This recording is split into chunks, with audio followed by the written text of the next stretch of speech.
자, 자, 우리 일반 어린이 여러분, 오늘 거꾸로 수학 수업이 또 오랜만에 돌아왔습니다. 자, 오늘은 두비의 관계를 연비로 나타내는 방법에 대해서 공부를 할 겁니다.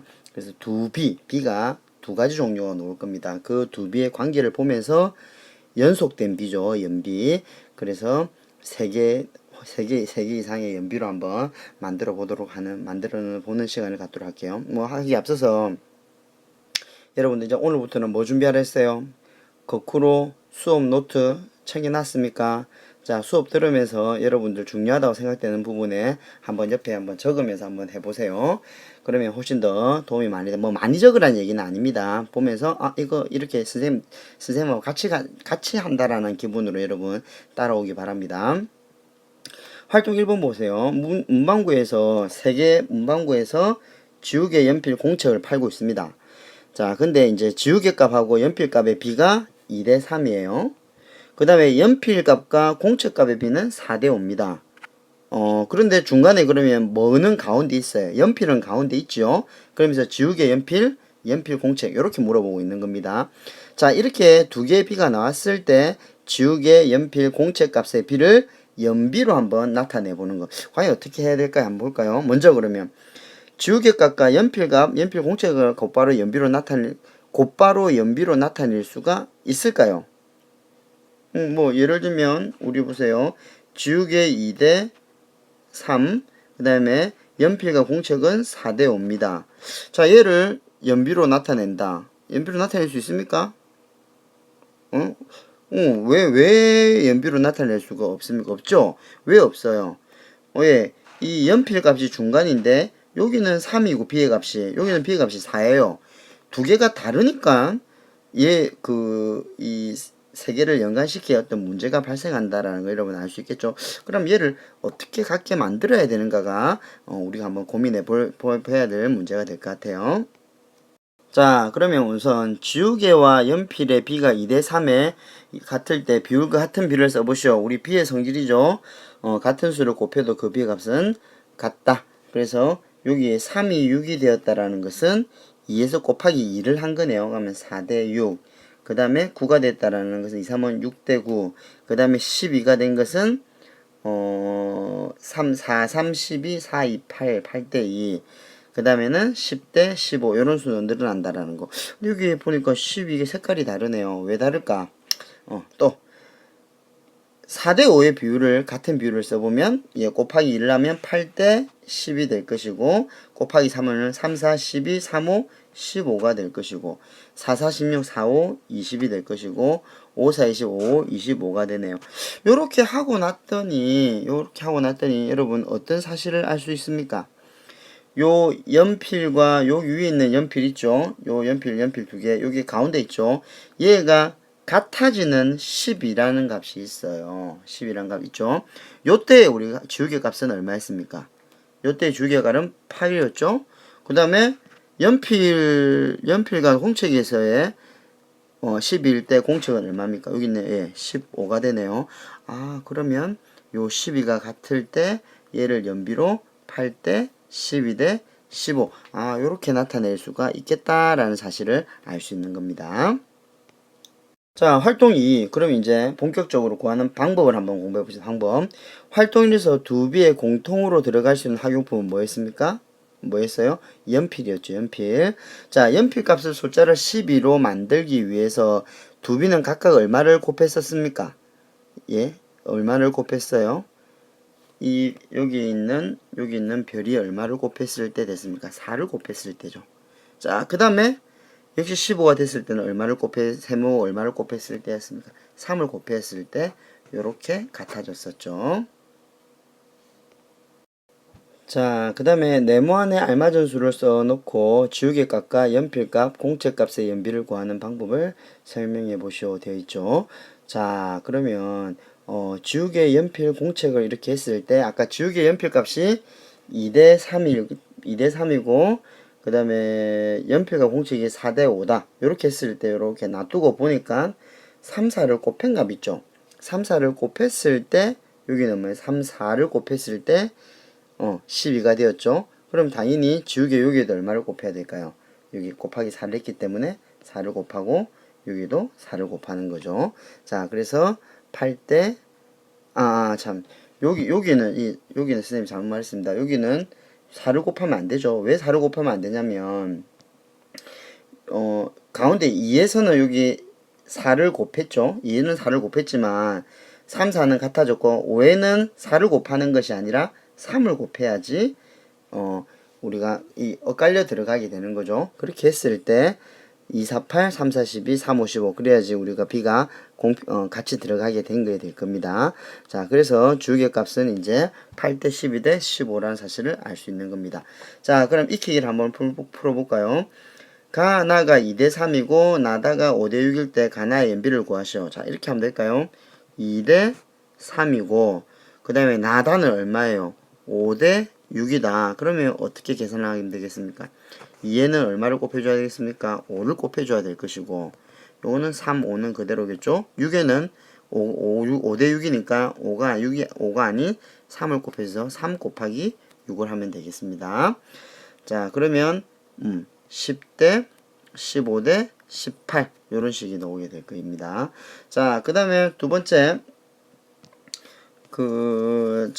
가나가 3대 4고 그리고 나다가 2대 9일 때 가나의 연비를 구해보라고 되어 있죠. 같이 해볼까요? 또 가나는 3대 4고 그 다음에 나다는 2대 9다.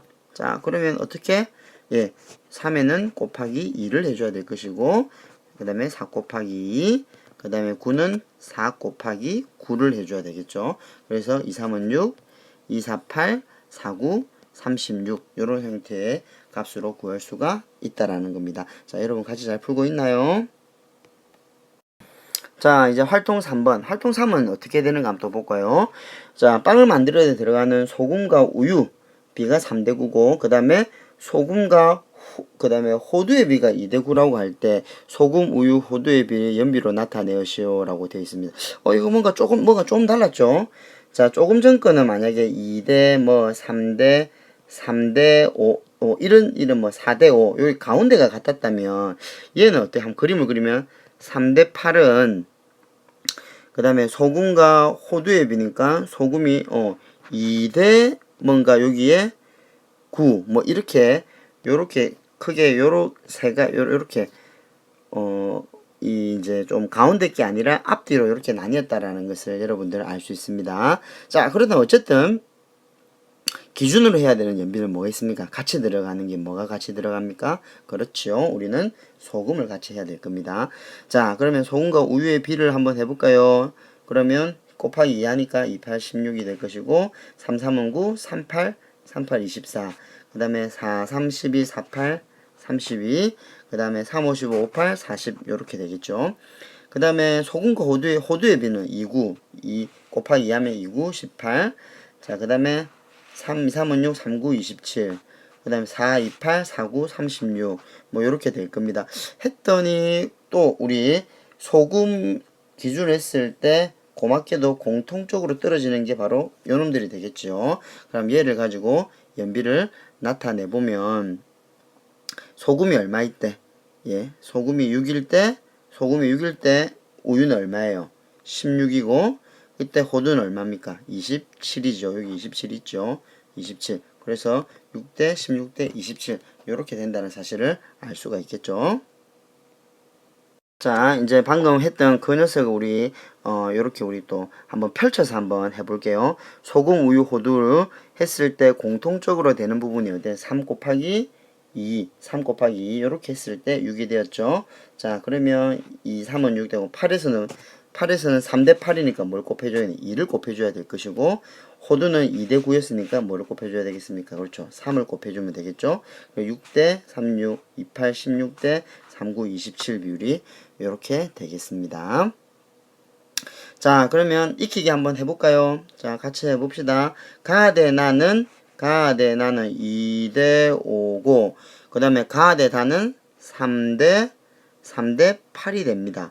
자, 이렇게 되었을 때 우리 선생님 위치가 별로 안 좋네요. 자, 다시 2대 5, 그 다음에 3대 8입니다. 할 때 어떻게 해줘요? 여기는 2 곱하기 3이에요. 그럼 5는 못 곱해요? 이렇게 곱해줘야 되겠죠? 그래서 5 곱하기 3. 그 다음에 8은 뭘 곱해요? 2 곱하기 8. 이렇게 해야 되겠죠? 그래서 2, 3은 6, 3, 5, 15, 그 다음에 2, 8, 16. 이렇게 6대 15대 16이 된다는 걸 알 수가 있습니다. 그렇다면 활동 4번은 자 어떨까요? 요것도 역시 밑면에 그 직육면체를 만들려고 할 때 밑면의 가로와 세로의 높이, 그 다음에 3대 4고, 그 다음에 밑면의 세로와 높이가 2대 5로 되었습니다. 그랬을 때 가로 세로 높이의 비를 만들으라고 되어 있죠. 자, 역시 기준이 되는 건 뭡니까? 같이 들어있는 높이가 될 겁니다. 여러분 눈치는 이제 챘나요? 자, 제일 활동 우리 앞에는 어떤 부분이었습니까? 만약에 A와 B와 C가 있으면 가운데 부분이 겹치는 거였죠. 그 다음에 방금 활동 3에서는 앞부분이 겹치는 거였죠. 이제 마지막은 뒷부분이 겹친다는 거 알 수 있겠죠? 자, 눈치챘죠? 왜? 일반은 똑똑하니까 그렇죠. 자, 그 다음에 밑에 같은 비율을 써보시오. 역시 4가 8이 되었다면 곱하기 2네요. 6대 8. 그 다음에 10이니까 9. 그 다음에 4, 4, 16, 4, 3, 12. 그 다음에 4, 5, 5, 3, 15대 20. 뭔가 색깔이 다르죠. 자, 그 다음에 2대 5와 같은 비율은 역시 2를 곱하면 4대 10. 그 다음에 6대 3을 곱하니까 2, 3은 6, 3, 5, 15. 그 다음에 4, 2, 8. 그 다음에 25, 여기 잘못했죠. 여기 아닙니다. 여기죠. 8대 25. 아, 여기서 또 20이 같아지는 게 보이죠. 자, 그러면 우리 요렇게 봤을 때 어떻게 되는 가로 세로 높이 21대 가로는 얼마입니까? 21대 15죠. 자, 그 다음에 또 21대 여기 세로는 얼마였어요? 8. 이렇게 된다는 사실을 알 수 있겠죠. 자, 이제 한번 마지막 또 정리를 해보겠습니다. 자, 가로 세로 높이는 가로 높이가 3대 4였죠. 그 다음에 세로 높이는 2대 5였습니다. 자, 이거 어떻게 계산하겠습니까? 3은 뭘 곱해줘야 되겠습니까? 3대 4니까 아닌 5랑 곱해줘야 될 것이고, 2는 2대 5였으니까 2와 4를 곱을 해야 될 것이고, 4, 5는 이렇게 곱해주면 되겠죠. 그래서 15대 8대 20 이렇게 될 겁니다. 자, 이렇게 해가지고 우리 익히기 한번 풀어볼까? 익히기 가 2대 나 다 7이 되겠죠. 7. 그 다음에 나다는 얼마입니까? 나는 2대 5가 됩니다. 2대 5. 자, 했을 때의 연비를 나타내시오 라고 했죠. 그러면 어떻게 해야 될까요? 2는 뭐랑 해줘야 되겠습니까? 2는 5랑 해줘야 되겠죠. 그래서 2 곱하기 5가 될 것이고, 그 다음에 요 2는 또 뭐가 되겠습니까? 2와 7, 2 곱하기 7이 돼야 될 것이고, 요거는 7 곱하기 5지요. 그러면 2, 5, 10, 10대 27, 14대 57, 35의 값으로 넣게 될 겁니다. 자, 오늘 수학이 좀 양이 좀 많죠? 자, 오늘 좀 늦게 올려서 미안합니다. 오늘 선생님 일이 있어서 좀 늦었습니다. 자, 미안해요.